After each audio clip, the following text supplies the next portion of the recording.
Hilda Labrada Gore is the host and producer of the popular WiseTraditions and Tradiciones Sabias podcasts.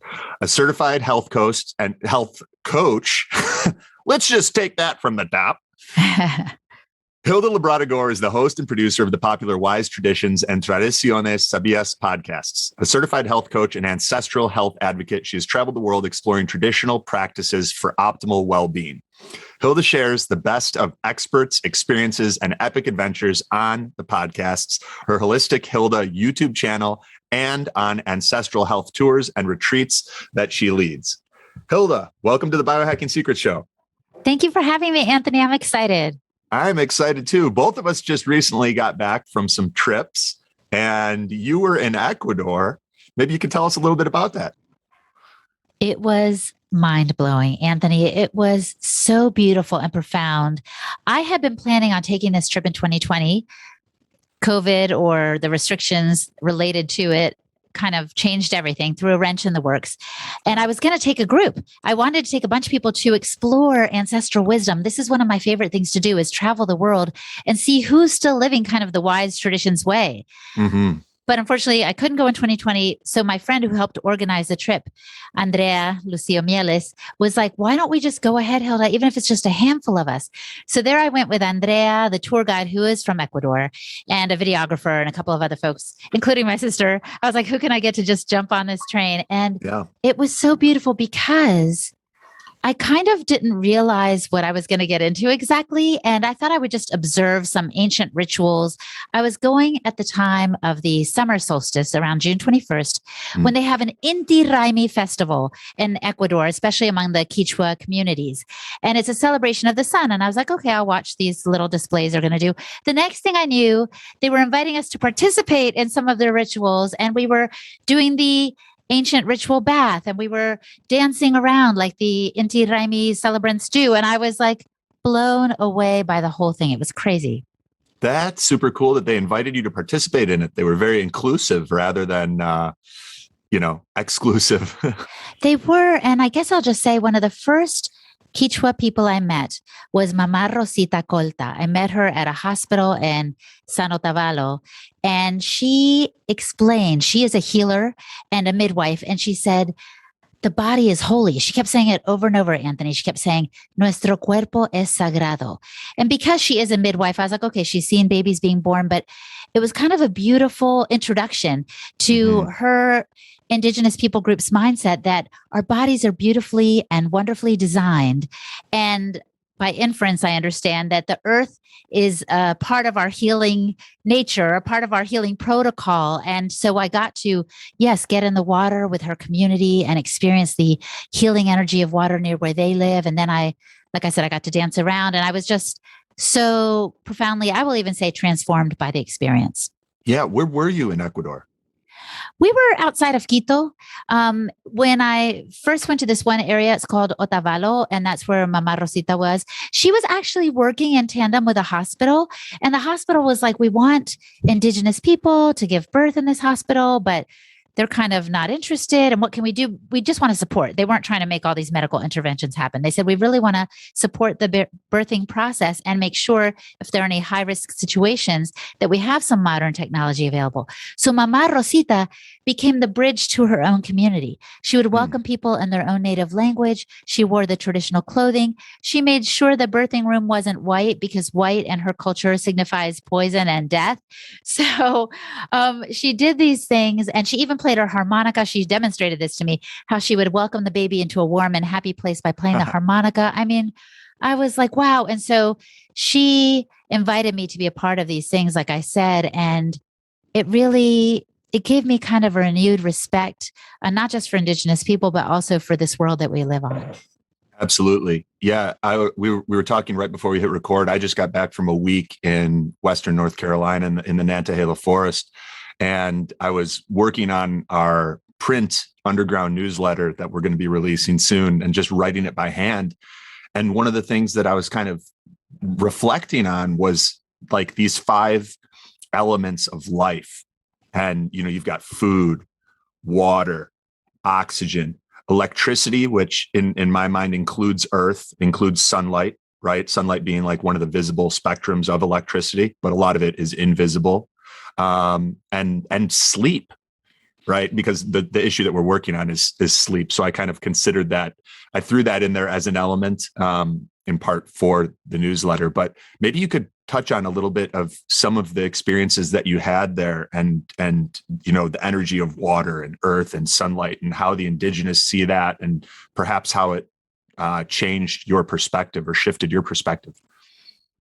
Well, I just want to speak to this first and foremost. In our modern lifestyle, we suddenly, it's like we're living in cages. We're living in cages made by our own hands, and we hardly get outside. I used to be an exercise instructor, and I would go to the gym and to the different places where I taught, and I would spend most of my time going from my home to that place. So I was in my car to the grocery store to pick up my kids from school. I didn't spend more than maybe 15 minutes outside, Anthony. Like, I had no idea that the earth in and of itself had so much to offer me health-wise. And so what I have found, not only in Ecuador, but also in Australia, especially, was a sense of and Peru, our connection to the land. And how often do we get our hands dirty? Like, we can also spend a day insulated in our modern lives with our modern footwear and all the things, insulated from the elements. Our feet are wearing shoes with rubber soles, or we're inside where the the temperature is modified to make us comfortable. And so we're no longer experiencing the energy of the earth. So all this to say, I'm big on it. And when I was in Ecuador, I got into these waters, and everywhere I went there, not just in the creek where we did this kind of ritual bath, but when I went to waterfalls and different places where there was water, people would say there's healing energy in these waters. And I was like, there's a theme here, because I think we've forgotten also as a modern people that the water is flowing in a way that it's structured in a certain way. You know this because you have your show and you've interviewed experts on the subject, but there's something very alive about water that's not coming from a tube, that's run across rocks and has fish in it. It's teeming with life. So when we get in that water, even if there's no ritual to it, there is something energetically good for our bodies. And, we can talk about the mitochondria and all that stuff, but I'm also just talking on an instinctive level. When I got in that water with the community of Mama Rosita, and they did some ritual things, I think we grabbed some kind of, what do they call it? Thistle. We were like hitting ourselves with some branches of stinging nettles. That's what it was. Stinging nettles. Yeah. We did that to kind of wake ourselves up, maybe on some level. And then Mama Rosita came around with a little ceramic bowl. It was like a baptism. And she poured water on us, on each individual. And she muttered some words in Quechua. And then they followed with some burning herbs in another ceramic bowl. And they would put it all around us. And they said, we're releasing the bad energy and we're accepting the good. So in a way, it felt almost like a New Year's Eve when you're like, goodbye, last year, hello to all the new. But again, on an energetic level. But it wasn't only when I was in that water. It was also when I went to waterfalls that I felt this, not just the negative ions, but a kind of beauty and communion with nature that is so important for us today. So I'm speaking to this because you talked about the earth. Yes, we need to get our feet on the earth. We need to embrace the energy that it wants to give us. I remember I interviewed Dr. Gerald Pollack on a Wise Traditions podcast one time, and he said, the earth gives us a negative charge that results in positive energy. And so when we're surrounded by our devices, and I'll pause for my breath in a minute for another question too, but when we're surrounded by non-native electromagnetic frequencies, when we're on our computers and on our phones, we're kind of taking on a positive charge that disrupts our cellular and our hormonal function. So when we put our bare feet on the ground or lean against a tree, we're offloading or downloading all of that extra charge that we've accumulated that can lead to all kind of chronic health conditions. And we're taking into our bodies the negative charge that the earth wants to give us. And it's just such a beautiful, communion. And I want to just conclude these little remarks by saying, we're not just humans that are supposed to kind of dominate earth and be above at the top of the food chain, but we're a part of the natural world. And the more we spend time outside, the more cognizant we can be of that and the more healing it is for our bodies. Absolutely. Yeah. And I think that, there's a lot there that you touched on that's important. there's a tipping point with artificial electricity, whether that's wireless electricity or even, there's studies going back to Dr. Robert Becker's work in the 1960s and high voltage power lines and some of the work that he did. But there's this tipping point based on, I believe, the balance between the natural electricity that we're exposed to, the natural negative ions from the earth, from water, from sunlight, and the artificial electricity in today's modern world, especially the wireless electricity that that causes this net loss of electrons. So the earth gives us electrons and electricity. It gives us this negative charge, and wireless electronics actually steal electrons and create a positive charge in the body, which is not a good thing. That's associated with inflammation and disease states. And Arthur Furstenberg, in his book, The Invisible Rainbow, pointed out that some people have this electrical sensitivity. They can sense it. They could feel when their body is out of balance, but a lot of people don't. And there's no association between being able to feel it, between that electrical sensitivity and whether or not it is affecting us. Electricity, artificial electricity really is. Lyme disease gets called the great imitator, but artificial electricity truly is the great imitator, because depending on your genetics, your health status, it can manifest in hundreds of different ways. And I think that we're reaching a tipping point where more and more people are going to be gravitating towards the negative natural electricity of the earth in order to maintain health and happiness. And 100%. Notice that people living in our cities right now are the most afflicted with COVID, whatever you want to call that disease, whether it's a virus, something from within, something manufactured. It doesn't matter to me almost how you want to label it, but it's the people in the cities that are the most anxious, depressed, isolated, and stricken by this, and the people outside of the cities that are the happiest and wouldn't even know there was a pandemic if they didn't watch the news. And so I have an Ecuador story about that too. So when I was talking to a woman in this small town of Santa Barbara, her name is Christina, she said, we all got, a lot of us in the community got COVID in June of 2020. Mm-hmm. And she said, what we did was a bunch of the women in the village, we collected medicinal plants and herbs. We took them to each household. And she said, Hilda, no one was hospitalized and no one died. And I was like, wow. And then I was thinking, that's can fantastic. I see that list of herbs and, kind of wanting to get a look at it. And then I realized I never got it, but it didn't matter because I thought, notice the context in which those were given. These are people living in community. They were given in love. They were healing local plants. I mean, that's difficult to replicate. So the fact that you're looking into North Carolina, the intention behind them, the belief that they 100%. Will work.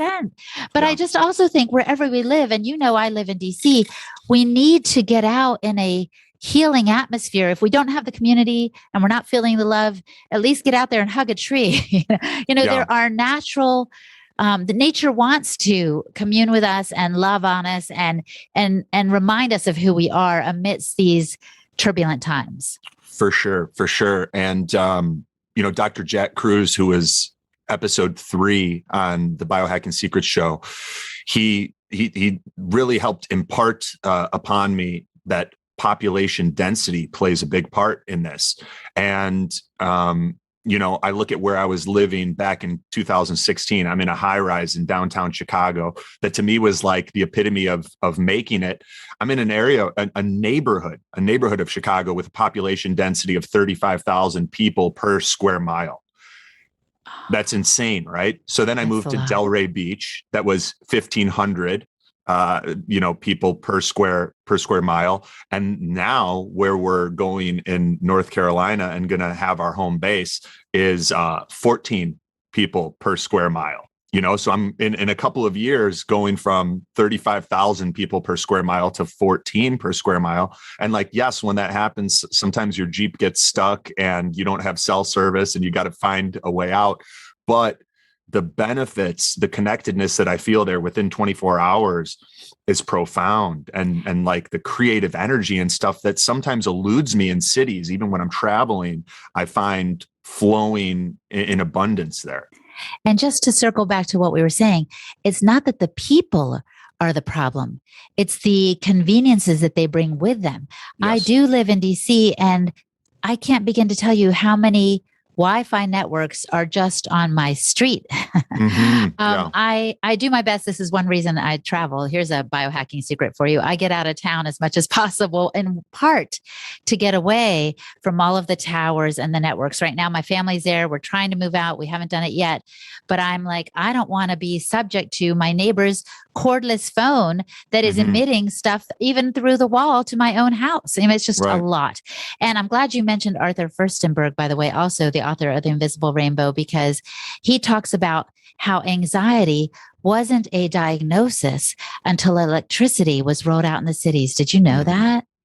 I just from the book. I mean, guys, if you're listening and you haven't read The Invisible Rainbow by Arthur Furstenberg, make sure you pick that up. It's fantastic. Dr. Thomas Cowan also touches on it in his book, The Contagion Myth. And then you have, of course, Dr. Joseph Mercola's book, EMF'd. But if some of this stuff sounds a little bit like woo-woo, or you're not familiar with the thousands of studies that have shown unnatural electrical radiation or non-native EMF.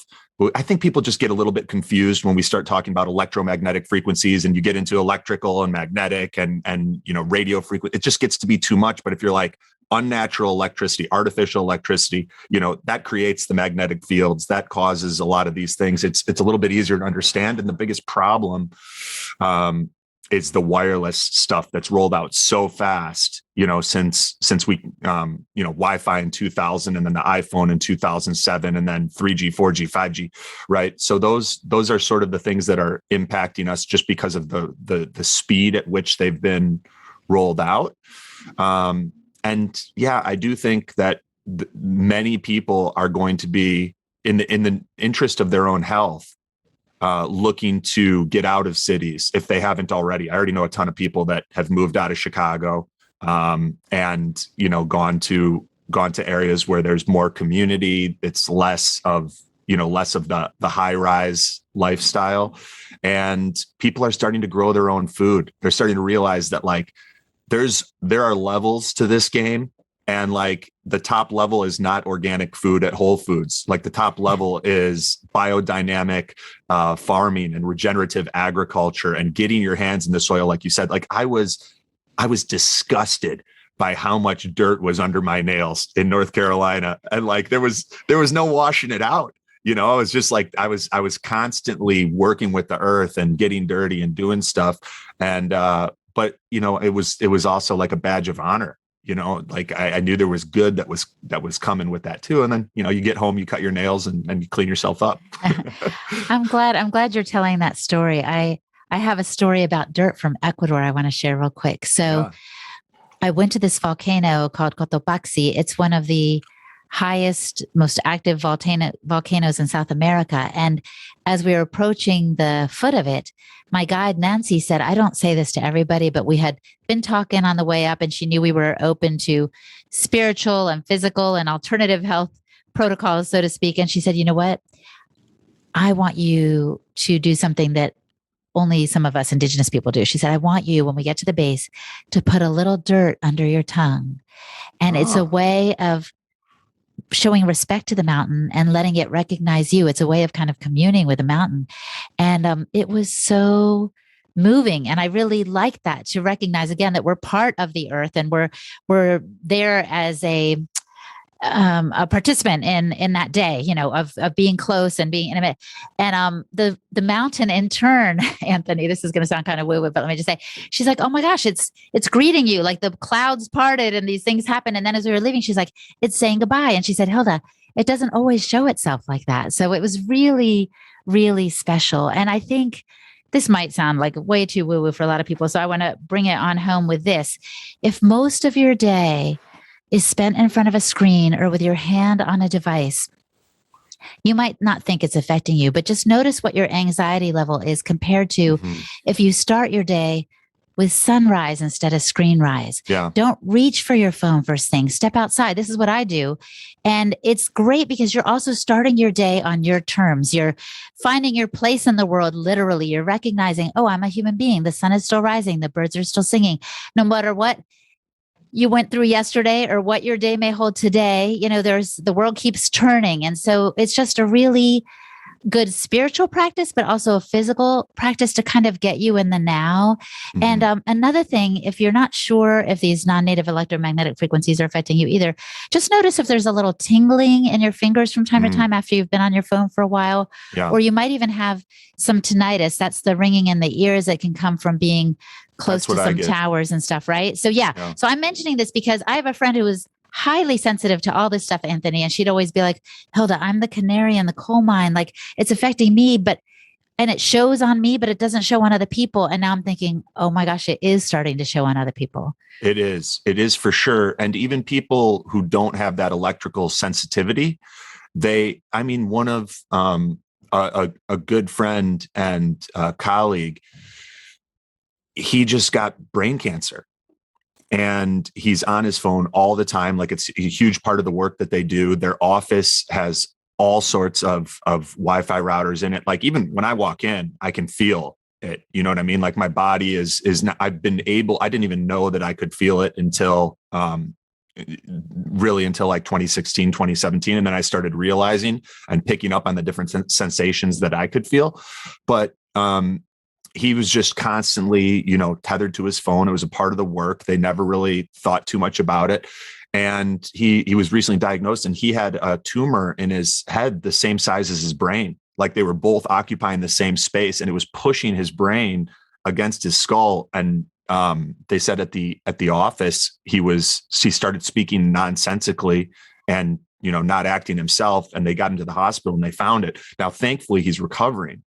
And but I say that to him in part because so many people think just because they don't feel, the tingling of the hands or the tinnitus or some of these symptoms, that it's not affecting them. But we know just on a biological, like, just to balance out our woo, because I'm into the woo as well. I'm into the science and science-based tools. And there's also a lot of science in the woo. We just don't yet have the instruments in order to quantify and track and measure. But one of the pathways that has been proven is that exposure to this wireless, unnatural, artificial electricity, it suppresses melatonin production, not just in the pineal gland, but throughout our entire body. Like, a lot of people don't realize, but our intestines make more melatonin than our pineal gland. We make it in our white blood cells too. And when we're exposed to wireless electrical radiation, the melatonin production gets suppressed. Now, is it any wonder so many people are taking melatonin to try to sleep, and they find that they can't sleep, and they're anxious, and they're wired at night or wired and tired, right? So it's just, and melatonin is one of the ways, it's one of the most cancer preventative antioxidants and hormones in our body. It's one of the few that can cross the blood-brain barrier. And I'm not looking to take one data point and make a case that, that was the only reason that he got brain cancer. But this is a healthy guy in his early 50s who works out 5-6 days a week, eats right. You know what I mean? Does all the shoulds. And I mention this stuff honestly because I care about people. And I do think that a lot of folks are going to be doing some introspection and looking at their job, and looking at how they're taking inventory of how they're spending their days and how tethered they are to electronics and cities, quote unquote, smart cities.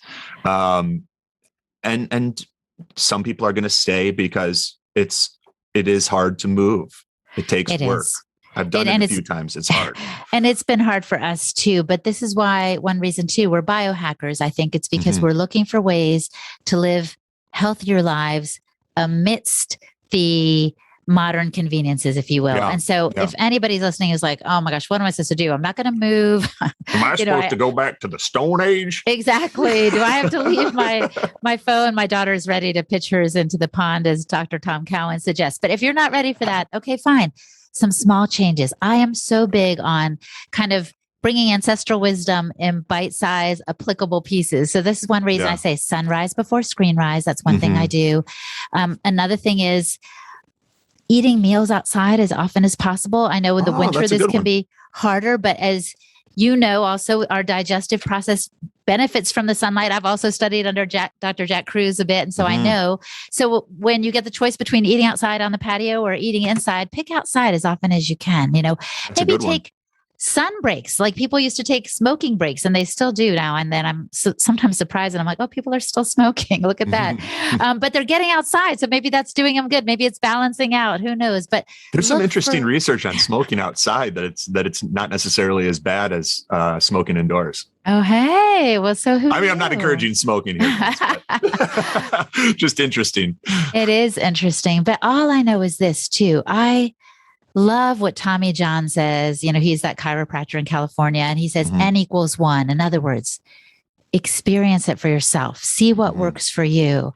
Try the sunrise before screen rise. Try getting out a little bit more and making some small changes that could make a huge difference. I used to be a night owl, since we've been talking about melatonin and sleep too. I want to say I used to put my kids to bed, and then I'd be like, okay, now's my time. I'm going to do laundry. I'm going to get on my computer and do Yeah. some emails for my part-time job. And I would just go, go, go. Honestly, I thought I was superhuman. I was like, how is it 1, 2 in the morning and I'm still feeling so strong? I did not know that the blue light coming from my computer was Mhm. interfering with my melatonin production and release. And so therefore confusing my body about what time of day it was. So Yeah. yes, I'd go to sleep and I'd fall asleep, but I don't think my sleep was as restorative as it is now because I wear my blue Right. blockers at night. I get to bed earlier. I've made it a priority. And so even though I'm living in DC, everybody, then Anthony, I really feel like I've made some shifts that are helping me live my optimal best life. 100%. It really is all relative too. How much you were exposed to, and then, what you've done to mitigate some of that, or just more intelligently manage that exposure. Yeah, I mean, we made the switch we got rid of Wi-Fi in both our houses, and it's, we have routers that don't transmit now. We just use Ethernet cables. And it really isn't an inconvenience at all. The phones still work, everything, and you can turn off the Wi-Fi and the Bluetooth on your computer.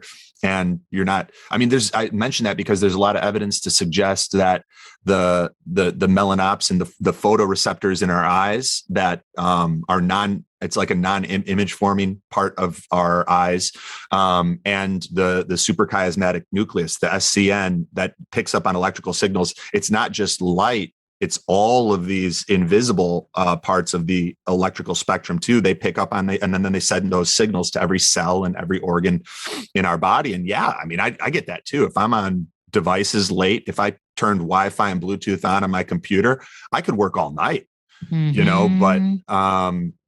but it's not sustainable, at least for me. And that's part of why I do these trips like you do, where I go and I kind of reset. I was just telling a client before we got on, like, I don't think you need to live in the middle of nowhere. I don't think anyone does. I think it's good just to go and reconnect and slow down a little bit and recharge, and then come back to, where we have more conveniences.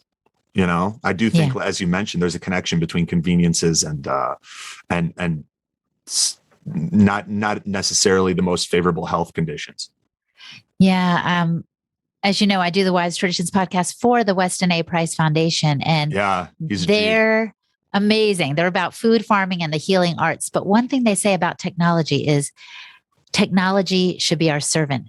And not the other way around. I feel like sometimes these things are owning us, because the minute we feel anxious, we just grab our phone. We don't have any solitude, or I shouldn't say we don't take the opportunity for solitude or to set our devices apart. And this is one thing that I learned when I was in Australia.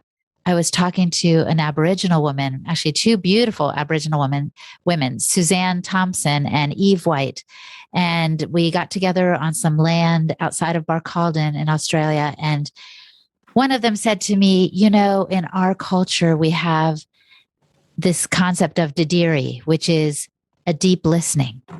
And Suzanne explained to me how she was listening for guidance and felt like her ancestors were calling her to something else. She was just going to be a hairdresser.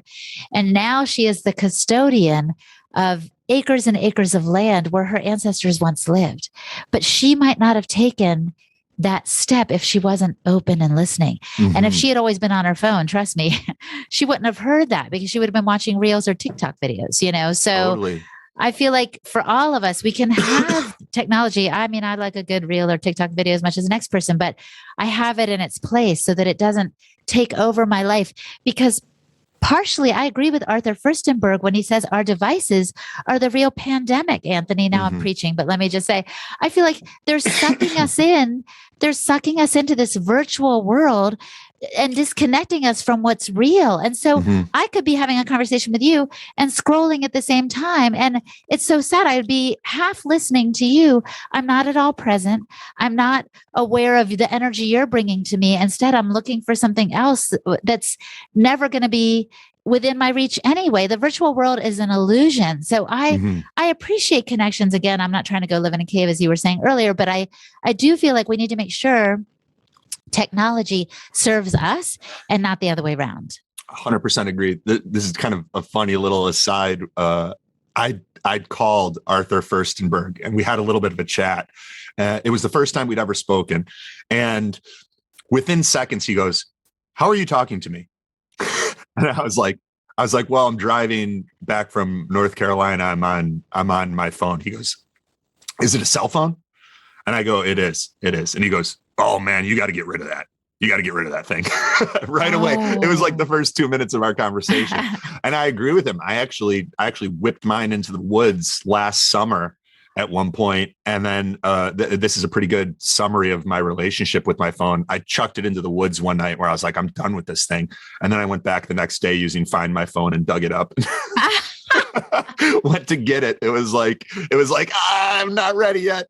It's hard. It is hard. It is a tool. It does connect us. I'm so thankful. It's one way you and I both get information out about our podcast and about healthy living. Yeah. But it can just become very consuming. And here's a little biohacking secret that you might know of. I haven't listened to every single one of your episodes, but you can change the settings on your phone so that it gets into a black and white mode so that it's less alluring, actually, because you don't have all the pretty little colors on everything, right? Totally. Yeah. It takes away some of the addictive properties, or like Nick Pinault, who wrote the non-tinfoil guide to EMF. He showed me how to set it up where you can triple click the side button and then it goes like dark red. Yes. And it's amazing. You just don't even want to use it anymore. You're like, oh, this thing suddenly lost all of its allure. I was curious about, because there are a lot of things happening in Australia right now, especially with the indigenous. And I had posted some videos to show, like, many of them are being moved off their land. They're being told that because of the pandemic, that it's not safe for them and they need to get these injections. And there's a lot of crimes against humanity that are taking place in Australia. And I'd shared some videos and encouraged people to go to, they'd asked for people to go to the US Embassy and to speak up on their behalf and let the embassy know what was going on, and talk to the Australian embassy as well, of course. But I was wondering if you had any intel on some of what's going on over there, or ways that, I mean, I've prayed for them as well, but there's also only so much that we could do from the other side of the world. I was curious if you had any insight on that, or action steps that people who care about our brothers and sisters in these different parts of the world who are experiencing these things, stuff that we could do to help. I was going to say two things. Two things come to mind. When I was in Cuba one time, and that's a country under a lot of oppressive rule, to put it mildly, before all this stuff started. They already had many limitations on their freedoms. And the happiest man I met was a self-sufficient farmer. It was a person like the one, it was the life you were kind of describing, of being out in the woods, kind of living as one pleases, with everything they need at hand. This man was like, even if the electricity goes out, I've got this machine that uses the manure to generate energy for our property. And everything we ate that day was from his very farm. And I think I'm mentioning this because I do have friends there, and we've been in touch to a degree. I'm going to talk to one in the next couple of days. And some of them are still living freely. You know why? Because they are choosing to do so in their spirit. I guess I want to say it's not just because they're off grid, but they're realizing you can do things to this body, or they can put restrictions on this or that, but I can choose in my spirit how free I'm going to be. And it makes me think of, who was it? Viktor Frankl, who wrote The Man's Search for Meaning. Meaning. Yeah. And Man's Search for Meaning. Thank you. And wasn't he in a concentration camp? Yeah. And yet you can be behind bars, you can be imprisoned, and your spirit can still be free. So I'm sharing this because some of us in this country with more, apparent freedom might be still living imprisoned in a way, thinking, oh, this restriction says I can't do this or that. Well, I think, and I could be wrong, but I really feel strongly that we're as free as we want to be in our spirit. And so my friends that I've connected with to a degree, like I said, there are limitations, but are giving me the impression that they're doing the best they can to live as freely as possible in an oppressive time. It's very, very strange and very, very difficult. But in just a couple of days, I'll have more information on you. So maybe we'll do a part 2 of this episode. Yeah, keep us posted, and let everybody know on your Wise Traditions podcast as well if there's stuff that we could do. So we've talked about the body being sacred. We've talked about the healing energy in the water. We've talked about that the earth gives us a negative charge that gives us positive energy.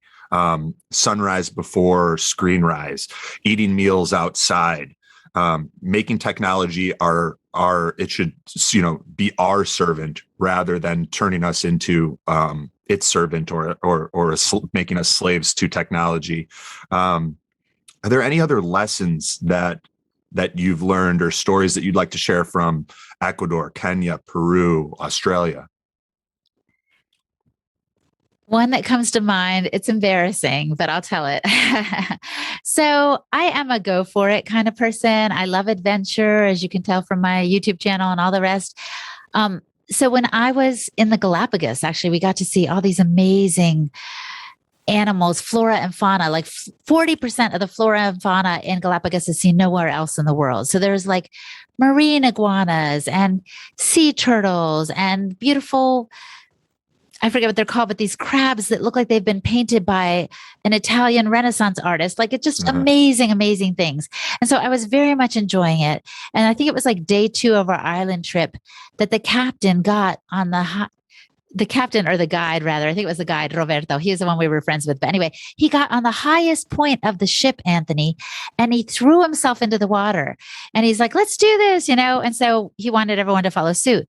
My husband jumps off. My sister jumps off. All these people are jumping off. And I was like, okay, here I go.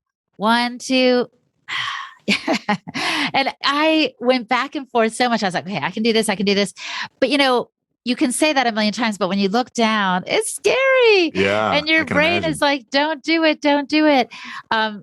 And so I literally didn't do it that day. But the next day, before we pulled out of that port, I was like, I've got to do it. So the secret Did you beat yourself up at all? Like that night? Were you like, I wish I did it, or no? Well, I don't remember how much I beat myself up, but I was embarrassed because I had my videographer. He was filming. But I'm psyching myself out. I was overthinking it. And so day 2, I was like, okay, you can't overthink it. You just have to do it. And I did jump in. But the reason I'm bringing this up is because one thing I'm into, and I have seen some of my travels as well, is cold therapy, right? Just getting in that water, no matter how cold. When I was in Australia, I was with Cindy O'Meara of this kind of Change Nutrition Institute. She's amazing. And she's like, we're going to go for a swim to this island. Well, I didn't quite make it out to the island, but they didn't care what temperature the water was. They were going to do it. Now, sometimes they will wear wetsuits in the winter, but the idea is you have to work to build that kind of resilience muscle a little bit. And that's one of my favorite things about cold therapy is that you learn to get comfortable with being uncomfortable. And it just helps on so many levels. I can't begin to tell you. And I'm talking to you as a person who used to hate the cold. I would tell myself, okay, winter. Nobody really likes it, right? Maybe some Norwegian people do. I'm not really sure. Maybe. But I was like, I'm Latina. I mean, my mom's from Mexico. My dad's from Cuba. Like, I was meant for warm climes. But I've learned to look at the ambient temperature outside as a gift. And so I lean into it instead of leaning away from it. I honestly, one thing I do every single day, I don't plunge every single day, but I do get out in the ambient temperature. And so today it was below freezing. and I put on my tank top and my shorts. And part of me didn't necessarily want to do it, but I'm like, this is what I do. I don't give it a second thought. This is what I do. I go out every morning. And when I feel it, especially cold, I'll be like, I'll tell myself, this is great because I know it is good for me. And I'll be like, this is like a waterfall. I have all these little phrases. Well, it's not the North Pole. I have little things to convince me. And then, you know what? After those 25 minutes or whatever it is that I'm outside, I feel like I'm unstoppable. I can do anything. So the mental strength it gives me, the physical and mental resilience, it's just unstoppable. So I do get in the water a lot, as I did in Ecuador and as I have in other parts of the world, but it helps me attempt things I might not think I'm capable of because I've done some challenging things already in my morning. So if people aren't ready for plunges, I get it. You can always just do a shiver walk like I've done, or do some alternating between the hot and cold water in the shower, whatever it takes to kind of wake yourself up and get comfortable with being uncomfortable. Because if nothing else, you're going to need this in 2022. Yeah, for sure. And cold thermogenesis, ice baths. We've got a 90-gallon Balin stock tank out back that's filled with water. And, my brother filmed a video, it was yesterday or the day before, but he goes out there, he takes the ice off the top and throws it into the yard and, strips down to his boxers and gets in there and does his ice bath and then comes out and screams. Yes! And he's like, I was buzzing for like minutes afterwards, and he's at the Wave in the Ocean on Instagram for those of you guys that may want to go check out that video. But it builds your resilience muscle. And of course has a tremendous amount of health benefits for reducing inflammation and everything like that too. You have some cool retreats coming up in different parts of the world. Maybe you could tell us a little bit about those for the people that are ready to travel and get, go on some adventures like you did in Ecuador. Oh, that would be so fun. And we can start local. So in the Outer Banks in February, I'm going to be on a retreat with Robin Shirley of Take Back Your Health, with Bob Soulier, who's Wim Hof trained, and we're going to do some of this cold therapy adaptation stuff. So I really invite people to join us. That'll be the week of Valentine's Day, and it's a co-ed retreat, so men and women can come. Just go to tbyhguide, I think, .com or on Instagram, and you'll find them.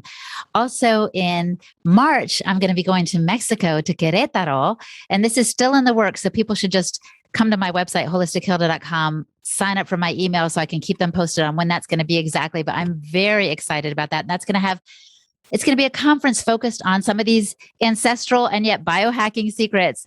And my friend Galia Kleiman, who's the Weston Price chapter leader in El DF, which is Mexico City. She and I are going to put this together. So I'm excited about that. And in May, I'm going to be in Polyface, Joel Salatin's farm in Swoop, Virginia.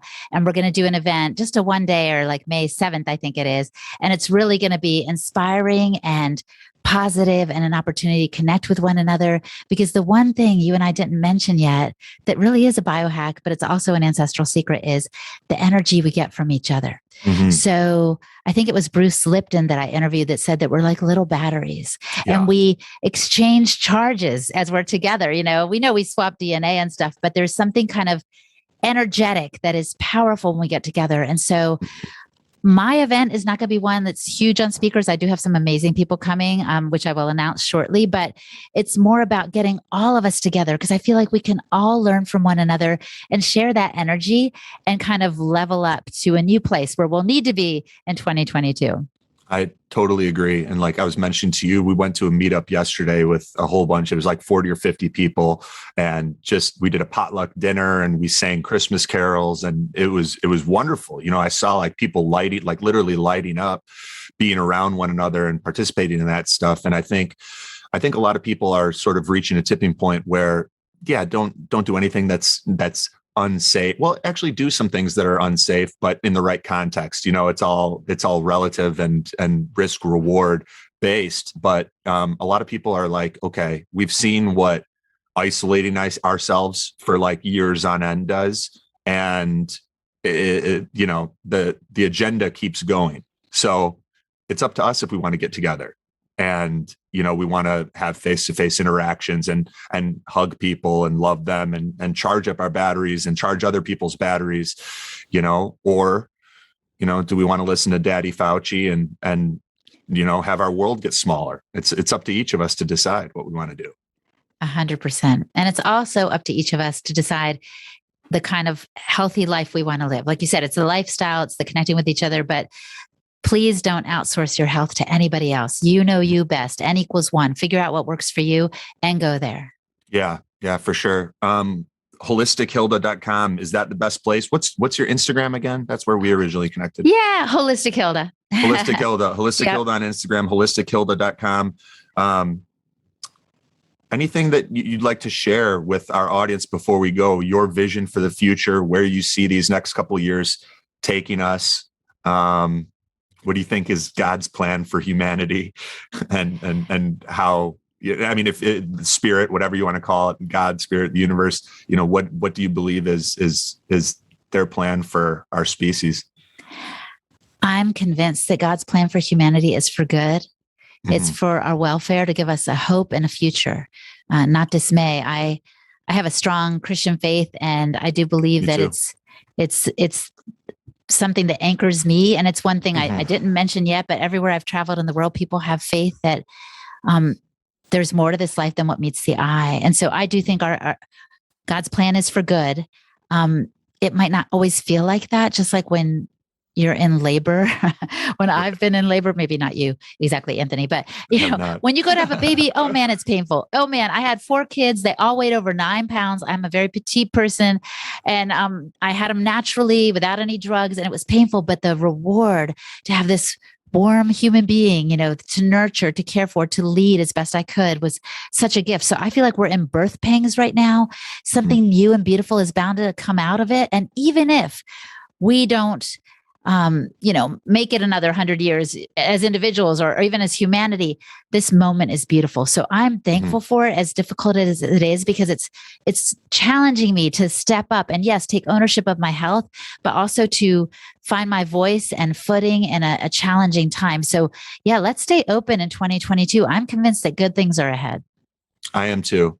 Holistic Hilda, thank you so much for joining us today. Guys, go to holistichilda.com, follow her on Instagram at holistichilda. And yeah, thank you so much. I had a good time. It's been a pleasure.